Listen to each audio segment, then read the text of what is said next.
ሰላም እንዴት ናችሁ? 12ኛ ክፍል ዩኒት 1 ሲኮንስ ኤንድ ሲሪስ ፓርት 2 ቪዲዮ ነው። በፓርት 1 ቪዲዮ ላይ ስለ አርትሜቲክ ሲኮንስ በርከት ያሉ ጥያቄዎችን ሰርተናል። ዛሬ ደግሞ ስለ ጂኦሜትሪክ ሲኮንስ ጥያቄዎችን እንሰራለን። ከኢንትራንስ ላይ የመጡትን እና ወሳኝ የሆኑ ጥያቄዎችን እናያለን። ተከታተሉ። 11ኛ ጥያቄ ምን ይለናል? which one of the following is geometric sequence ይለናል። ምንድነው ከሚከተሉት ውስጥ ጂኦሜትሪክ ሲኮንስ የሆነው የትኛው ነው? 2013 ኢንትራንስ ላይ የወጣ ጥያቄ ነው። እሺ ስለ ጂኦሜትሪክ ሲኮንስ ስናይ ጂኦሜትሪክ ሲኮንስ የምንለው ባለፈው አርትሜቲክ ሲኮንስ ስናይ በእያንዳንዱ ተርም መካከል ኮመን ዲፍረንስ አለ ብለናል። በእያንዳንዱ ተርሞች መካከል እና ጂኦሜትሪክ ሲኮንስ የምንለው ደግሞ በእያንዳንዱ ተከታታይ ተርሞች መካከል ያለው ሬሾ ኮንስታንት ሲሆን ወይም ኢኳል የሆነ ከዜሮ ውጪ ኢኳል የሆነ ወይም ነን ዜሮ ኮንስታንት ሬሾ ሲኖራቸው ጂኦሜትሪክ ሲኮንስ እንላለን። ፎር ኤግዛምፕል G1 ፈርስት ተርም፣ G2፣ G3 ያለን እስከ ጂኤን ድረስ ሲኮንሳችን የሚቀጥል ከሆነ በጂ2 ኦቨር ጂ1 ሬሾቸው አር ወይም ኮመን ሬሾ እኩል ይሆናል ከጂ3 ኦቨር ጂ2 ጋር። በአጠቃላይ መጨረሻ ጂኤን ኦቨር ጂኤን ማይነስ 1 ጋር እኩል ይሆናል የሚል ዲፊኒሽን አለው። ስለዚህ አንድ ሲኮንስ ጂኦሜትሪክ ነው ለማለት ሬሾቸው ኮንስታንት መሆን አለበት። በዚህ መሰረት ምርጫዎቹን እናያለን። ኤ ላይ 0.1 0.11 0.12 0.13 ያለ ይሄዳል። ስለዚህ እያንዳንዱን ሬሾቸውን ቼክ እናደርጋለን። ስለዚህ 0.11 ኦቨር 0.1 ስንት ይሆናል? 0.11 ሲካፈል 0.1 ስናደርግ 1.11 ይሆናል። ቀጣይ ያለውንም ተርም ሬሾን እናያለን። 0.12 ሲካፈል 0.11 ይሄ ስንት ይሆናል? አፕሮክሲሜትሊ 1.09 ይሆናል። ስለዚህ ይሄና ይሄ እኩል አይደለም። ስለዚህ ኮመን ሬሾ የላቸውም። ስለዚህ ይሄ ጂኦሜትሪክ አይደለም። እሺ ቢ ላይ እናያለን። ቢ ላይ ደግሞ 8 ማይነስ 4 2 ማይነስ 1 እያለ ይቀጥላል። እዚህ እያንዳንዱን ተርም ሬሾቸውን ወይም ኮመን ሬሾውን እንፈልጋለን። ስለዚህ በዚህ መሰረት መጀመሪያ ኔጌቲቭ 4 ኦቨር 8 እናደርጋለን። ኔጌቲቭ 4 ኦቨር 8 ማለት ሲቃለል ወይም ሲምፕሊፋይ ሲደረግ ኔጌቲቭ 1/2 ይሆናል። እሺ ቀጣዩንም ተርም ቼክ እናደርጋለን። 2 4 አለ። ስለዚህ 2 ሲካፈል ኔጌቲቭ 4 ይሄም ሲቃለል ስንት ይሆናል? ኔጌቲቭ 1/2 ይሆናል። እሺ ሁለቱ ተርሞች እኩል ናቸው። የሁለቱ ኮመን ሬሾ ወይም አር ተመሳሳይ ነው። ሶስተኛውንም ቼክ እናደርጋለን። ኔጌቲቭ 1 እና ኔጌቲቭ 2 ይለናል። ስለዚህ በዚህ መሰረት ኔጌቲቭ 1 ኦቨር ኔጌቲቭ 2 ራሱ ኔጌቲቭ 1 ኦቨር 2 ነው። እዚህ ተመሳሳይ ወይም ኮመን ሬሾ ያለው አር ኢዝ ኢኳልስ ቱ ኔጌቲቭ 1 ኦቨር 2 የሆነው ወይም ጂኦሜትሪክ ሲኮንስ የሆነው ይሄ ነው ማለት ነው። ቀሪውንም ቼክ ማድረግ ትችላላችሁ። ይሄ እያንዳንዱ ሬሾ ሲሰራ የተለያየ ሬሾ ነው ያለው። ኮመን ሬሾ ያለው ይሄ ነው። በዚህ መሰረት ጂኦሜትሪክ ሲኮንስ የሆነው ቢ ነው። 12ኛ ጥያቄ what is the sixth term of geometric sequence whose first term is 1 and common ratio is 2? ምንድነው? ስድስተኛውን ተርም ነው የተጠየቅነው። የሆነ ጂኦሜትሪክ ሲኮንስ አለን። የተሰጠን ደግሞ ፈርስት ተርም ኤንድ ኮመን ሬሾ ተሰጥቶናል። እንሰራዋለን። እሺ ፈርስት ተርም ጂ1 ስንት ተሰጥቶናል? አንድ ኮመን ሬሾ አር ደግሞ ስንት ተሰጥቶናል? 2 ተሰጥቶናል። የተጠየቅነው ደግሞ ሲክስ ተርም ጂ6 ኢኳልስ ስንት ይሆናል ነው።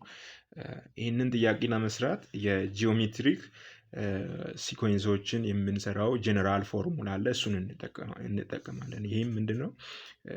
ጂኤን ወይም ኤንዝ ተርምስ ኦፍ ጂኦሜትሪክ ሲኮንስ ለመፈለግ ጂ1 ታይምስ አት ዘ ፓወር ኦፍ ኤን ማይነስ 1 ይህንን ፎርሙላ እንጠቀማለን።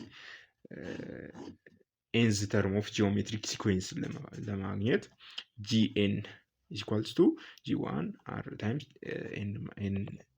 R times R the power of n minus 1 የሚል ፎርሙላ አለ።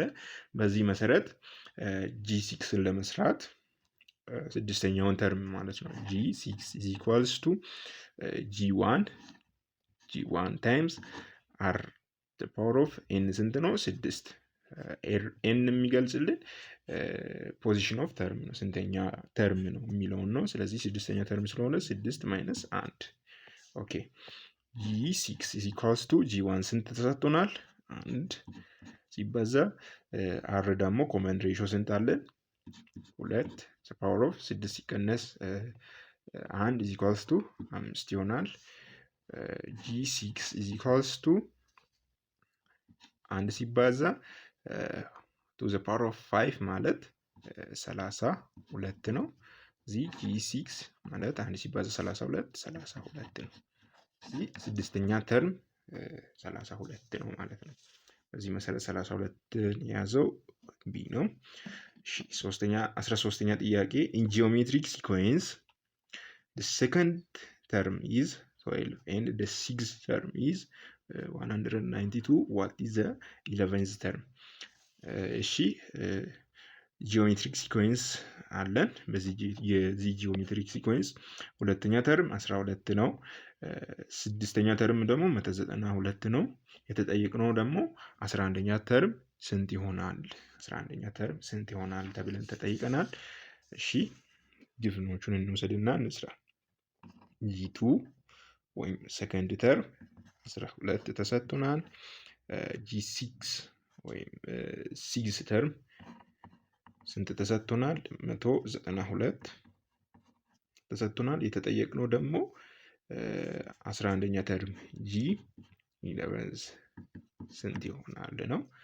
እሺ ይህንን ጥያቄ ለመስራት አሁንም ጀነራል ፎርሙላውን እንጠቀማለን። ጂኤን ወይም ኤንዝ ተርም ማለት G1 ታይምስ R the power of n minus 1 የሚለውን ፎርሙላ እንጠቀማለን።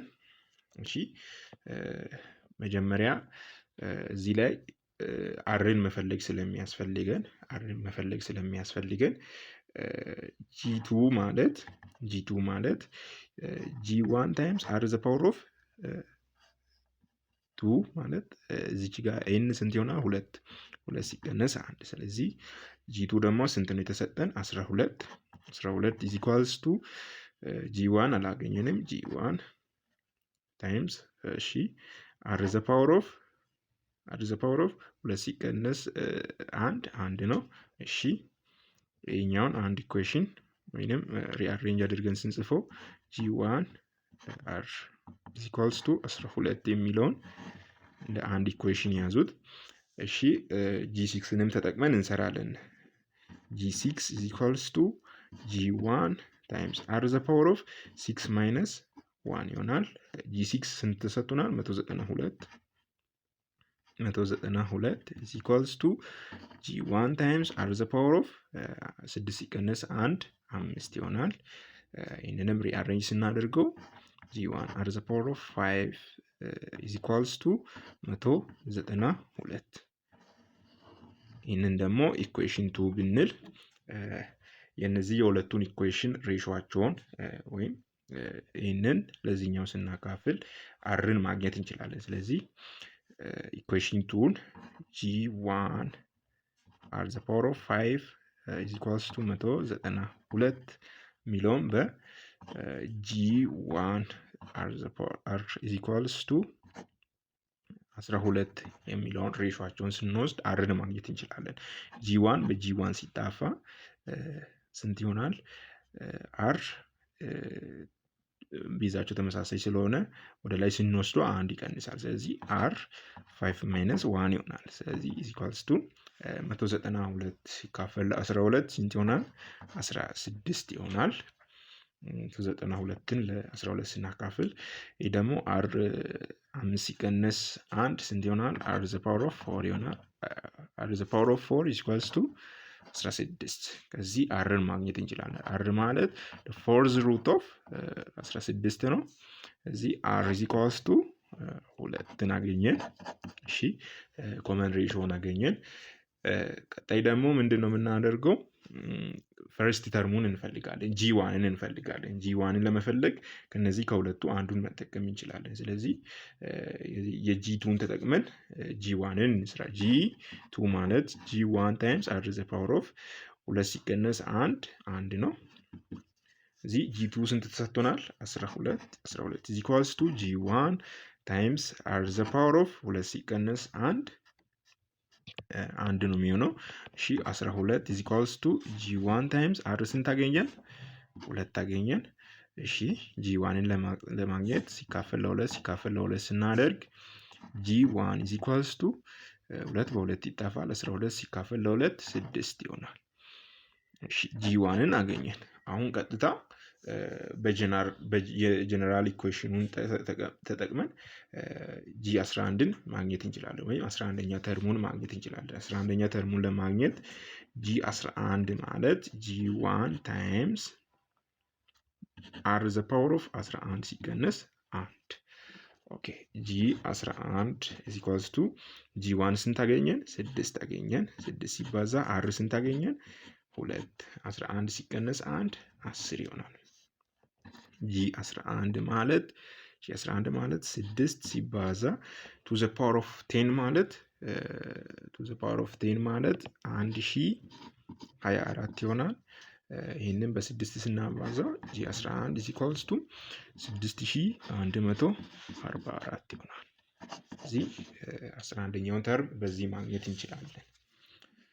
11ኛው ተርም 6144ን የያዘው ቢ ነው ትክክለኛው መልስ። እሺ 14ኛ ጥያቄ if the first and fourth term of geometric progression are 3 and 81 respectively, then what is the common ratio for this progression? ይሄ ኢንትራንስ ላይ የወጣ ጥያቄ ነው። ምን ይለናል? የመጀመሪያውና አራተኛው ተርም የጂኦሜትሪክ ፕሮግሬሽን ወይም ጂኦሜትሪክ ሲኮንስ ተሰጥቶናል። ፈርስት ተርም 3 ነው። ፎርዝ ተርም 81 ነው። የተጠየቅነው ደግሞ ኮመን ሬሾአቸው ስንት ነው?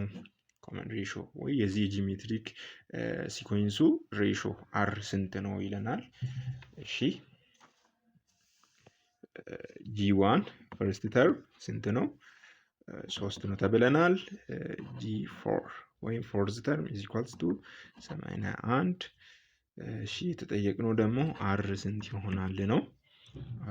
አር ቫሊዩ ወይም ኮመን ሬሾ ስንት ይሆናል ነው። እሺ ፎርሙላውን እንጠቀማለን። ጀነራል ፎርሙላ ጂኤን ኢዝ ኢኳልስ ቱ ጂ1 አር ዘ ፓወር ኤን ማይነስ 1 የሚል ፎርሙላ አለን። እሺ በዚህ መሰረት ጂ4 ማለት ጂ1 ታይምስ አር ዘ ፓወር ኦፍ 4 ማይነስ 1 ይሆናል። ጂ4 ስንት ተሰጥቶናል? 81 ኢኳልስ ቱ ጂ1 ስንት ነው? 3 ሲባዛ አርን እየፈለግን ነው። 4 ሲቀነስ 1 3 ይሆናል። ኦኬ ስለዚህ አርን ለማስቀረት ሲካፈል ለ3 ስናደርግ 3 በ3 ሲጠፋን አር ኪዩብ ይሆናል። አር ኪዩብ ኢዝ ኢኳልስ ቱ 81 ሲካፈል ለ3 81 ለ3 ስንት ነው የሚደርሰው? 27 81 ሲካፈል ለ3 27 ነው። እሺ አርን ለማግኘት አር ኢዝ ኢኳልስ ቱ ኪዩብ ሩት ኦፍ 27 ይሆናል። ስለዚህ ይሄ ከኪዩብ ሩት ውስጥ ሲወጣ 27 ስንት ይወጣል? 3 ይወጣል ማለት ነው። ስለዚህ የአር ቫሊዩ 3 ነው ማለት ነው። ኮመን ሬሾ 3ን ያዘው ኤ ላይ መልሳችን አለ። 15ኛ ጥያቄ if a geometric progression g2 equals to minus 10 G4 is equals to minus 8 over 5 and G5 is positive, then which of the following is general formula for Gn? ኦኬ ይሄ ኢንትራንስ ላይ የወጣ ጥያቄ ነው። ምንድነው ጂኦሜትሪክ ፕሮግሬሽን ወይም ሲኮንስ አለን። የተሰጠን ደግሞ ሰከንድ ተርም አለ G2 G4 አለን G4 ፎርዝ ተርም እና G5 ፊፍዝ ተርም ፖዚቲቭ ነው ተብለናል። ስለዚህ የተጠየቅነው ደግሞ ጀነራል ፎርሙላ የዚህ ፕሮግሬሽን ወይ የዚህ ጂኦሜትሪክ ሲኮንስ ወይም ፕሮግሬሽን ጀነራል ፎርሙላው ጂኤን ስንት ነው ተብለን ተጠይቀናል። እሺ እንስራው። G2 ማይነስ 10 እሺ G4 ማይነስ 8 over 5 እሺ ሌላ ደግሞ G5 ፖዚቲቭ ነው የሚል ኢንፎርሜሽን ተሰጥቶናል። የተጠየቅነው ደግሞ Gn is equals to ምንድነው ጀነራል ፎርሙላው? እሺ ይህንን ጥያቄ ለመስራት የጀነራል ፎርሙላውን ኢኩዌሽን እንጠቀማለን። Gn ማለት G1 times r the power of n minus 1 የሚል ጀነራል ፎርሙላ አለ። እሺ ከዚህ ተነስተን እሺ መጀመሪያ አርን እንፈልጋለን ወይም ኮመን ሬሾዎችን እንፈልጋለን። እንደዚህ አይነት ሁለት ተርሞች ተሰጥቶን በቀላሉ ኮመን ሬሾውን አርን ለመፈለግ የምንጠቀመው የሁለቱን ሬሾ ወይም ሁለቱ የተሰጡን ተርሞች የትኛውም ተርም ሊሆን ይችላል። ፈርስት ኤንድ ፊፍዝ ሊሆን ይችላል። አሁን ላይ የተሰጠን ሰከንድ ኤንድ ፎርዝ ተርም የተሰጠን የሁለቱን ተርሞች ሬሾአቸውን በመውሰድ ኮመን ሬሾን መፈለግ እንችላለን በቀላሉ። እዚህ በዚህ መሰረት G4 ኦቨር G2 ብለን አርን ማግኘት እንችላለን። G4 ማለት ሲተነተን G4 ማለት G1 times r the power of n ቦታ ስንት ነው? 4 ሲቀነስ 1 ይሆናል ኦቨር ይሄም G2 ማለት G1 times r the power of 2 minus 1 ይሆናል። እና ስንት ነው ደግሞ የተሰጠን? G4 ማለት ስንት ነው? ማይነስ 10 ነው። ማይነስ 8 over 5 ማይነስ 8 over 5 ተሰጥቶናል። G2 ደግሞ ማይነስ 10 ተሰጥቶናል። በቀላሉ አርን ለማግኘት ይህንን ሜትድ መጠቀም እንችላለን። ይሄ በቀላሉ ለመስራት ነው።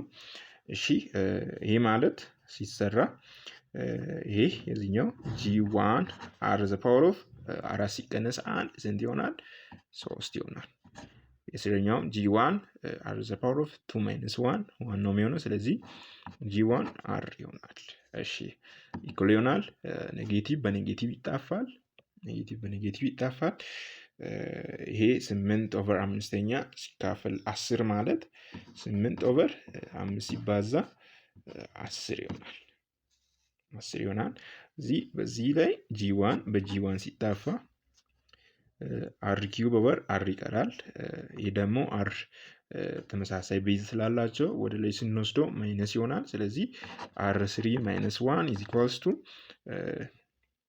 8 ሲካፈል 5 ሲባዛ በ10 50 ይሆናል። እሺ r ስንት ይሆናል?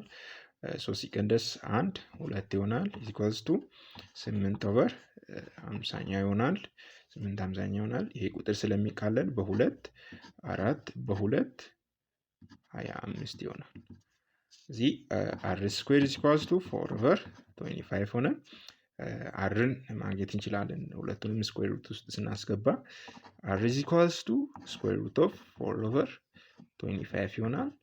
4 25ኛ ከስኩዌር ሩት ሲወጣ 4 2 ይወጣል። 5 ደግሞ 25 ደግሞ 5 ይወጣል። ስለዚህ r ማለት 2 over 5ኛ ነው። እሺ አሁን አርን አገኘን። እሺ ምንድነው ቅድም የተነገረን ነገር አለ። ያው r ከሩት ውስጥ ሲወጣ ፖዚቲቭ ኔጌቲቭ ሊሆን ይችላል። ፖዚቲቭ ወይ ኔጌቲቭ ሊሆን ይችላል። አሁን ፖዚቲቭ ነው ኔጌቲቭ ነው የሚለውን ለመወሰን የተሰጠን ኢንፎርሜሽን አለ። G4 ተሰጥቶናል። G4 ስንት ነው? ኔጌቲቭ 10 ተሰጥቶናል። ኔጌቲቭ 10 ተሰጥቶናል። ጂ5 ደግሞ ስንት ነው የተሰጠን? ፖዚቲቭ ነው ተብሎ ተነግሮናል። ጂ5 ፖዚቲቭ ነው ተብሎ ተነግሮናል። ስለዚህ አሁን ኔጌቲቭ ቁጥር ጂ5 ፖዚቲቭ ለመሆን የአር ቫልዩ ስንት መሆን አለበት የሚለውን ለማግኘት ነው ይሄ ኢንፎርሜሽን የሚጠቅመን እና ጂ5 ማለት ጂ4 ታይምስ አር ማለት ነው እና 5 ጂ5 ፖዚቲቭ ሊሆን የሚችለው ይሄ ኔጌቲቭ ከሆነ የግድ ይህንን ቁጥር ፖዚቲቭ ለማድረግ ይሄኛው ኔጌቲቭ መሆን አለበት። ቢኮዝ ፖዚቲቭ ታይምስ ኔጌቲቭ ታይምስ ኔጌቲቭ ፖዚቲቭ ስለሚሆን ጂ4 ኔጌቲቭ ከሆነ ጂ5 ፖዚቲቭ ሊሆን የሚችለው በኔጌቲቭ ቁጥር ከተባዛ ብቻ ነው። ስለዚህ የአርን ቫልዩ ከዚህ ኢንፎርሜሽን ተነስተን ዲተርሚን ማድረግ እንችላለን። ስለዚህ አር መስት መሆን ያለበት ፖዚቲቭ ነው ማለት ነው፣ ኔጌቲቭ ነው። ኔጌቲቭ 2/5 ነው። ያው ሁለት አግኝተናል፣ ፖዚቲቭ ኦር ኔጌቲቭ የሚል አግኝተናል። ግን ኔጌቲቭ ነው ፖዚቲቭ ነው የሚለውን ለመወሰን የተሰጠን ኢንፎርሜሽን ያስፈልገናል። ጂ5 ፖዚቲቭ 5 ነው ተባልን። ጂ4 ደግሞ ኔጌቲቭ 10 ነው ተባልን። ኔጌቲቭ ቁጥር ቀጣይ ደግሞ ፖዚቲቭ ለመምጣት የግድ የሚባዛበት ቁጥር ኔጌቲቭ መሆን አለበት። ኔጌቲቭ ሲባዛ ኔጌቲቭ ፖዚቲቭ ስለሚሆን ኦኬ፣ የአርን ቫልዩ አገኘ። አሁን ደግሞ ቀጥታ አርን ፖዚቲቭ እና ኔጌቲቭ መሆኑን ከለየን በኋላ ወደ ተጠየቅነው ጥያቄ ጂኤንን እንፈልጋለን፣ ወይም ጂኤን ወይም ጀነራል ፎርሙላውን። ይህንን ለመስራት ጀነራል ፎርሙላ አለ የተሰጠን ጂ1 ኦቨር አር ዘ ፓወር ኦፍ ኤን ማይነስ 1 የሚል ፎርሙላ አለ። አር ዘ ፓወር ኦፍ 5 የሚል ፎርሙላ አለን። እሺ ከሱ በፊት መጀመሪያ ጂ1ን ማግኘት ያስፈልገናል። ጂ1ም ስላልተሰጠን ጂ1ን በቀላሉ ለማግኘት ያው ጂ2 ስላለን ጂ2 ኢኳልስ ቱ ጂ1 ታይምስ አር ብለን ማግኘት እንችላለን። ጂ2 ስንት ተሰጥቶናል? ጂ2 -10 ተሰጥቶናል። -10 ኢኳልስ ቱ ጂ1 ደግሞ ስንት ተሰጥቶናል? ጂ1ን እየፈለግን ነው። አርን ስንት አገኘን? ኔጌቲቭ 2/5 አገኘን። ስለዚህ ጂ1ን ለማግኘት ቀጥታ ይህንን ገልብጠን ማባዛት 5/2 ኔጌቲቭ 5/2 ቦት ሳይድ ኔጌቲቭ 5/2 ስናባዛ ይሄ በዚህ ይጣፋል፣ ይሄ በዚህ ይጣፋል፣ ጂ1 ይቀራል። ጂ1 ማለት እሺ ስንት ይሆናል? ኔጌቲቭ 10 ሲባዛ ኔጌቲቭ 5/2 ይሆናል። ኦኬ ከዛን ደግሞ ጂ1 ማለት ያው ኔጌቲቭ በኔጌቲቭ ፖዚቲቭ ይሆናል። 10 ሲባዛ በ5 50 ይሆናል። 50 ሲካፈል ለ2 25። ጂ1ን አገኘን። ቀጥታ ይህንን ጂ1 አለን፣ አርን ሰርተን አግኝተናል። ቀጥታ ይህንን ተክተን ጀነራል ተርሙን ወይም ጀነራል ፎርሙላውን ማግኘት እንችላለን። ስለዚህ ጂኤን ኢዝ ኢኳልስ ቱ ጂ1 አር ታይምስ ኤን ማይነስ 1 በሚለው ቦታ ጂ1ን ስንት አገኘን? 5። አርን ደግሞ ስንት አገኘን? ኔጌቲቭ 2/5 አገኘን። ኤን ማይነስ 1 ይሆናል። ስለዚህ ጀነራል ተርም ወይም ጀነራል ፎርሙላ ወይም ጂኤን ይህንን ይሆናል። 25 ሲባዛ ኔጌቲቭ 2/5 ሲባዛ ዘ ፓወር ኦፍ ኤን ማይነስ 1። እሺ ይህንን የያዘው መልስ ኤ ላይ አለልን። የዛሬው ቪዲዮ ይህንን ይመስላል። ቀጣይ የቀሩትን ጥያቄዎች የቀሩትን ቶፒኮች እናያለን። ስለተከታተላችሁ አመሰግናለሁ።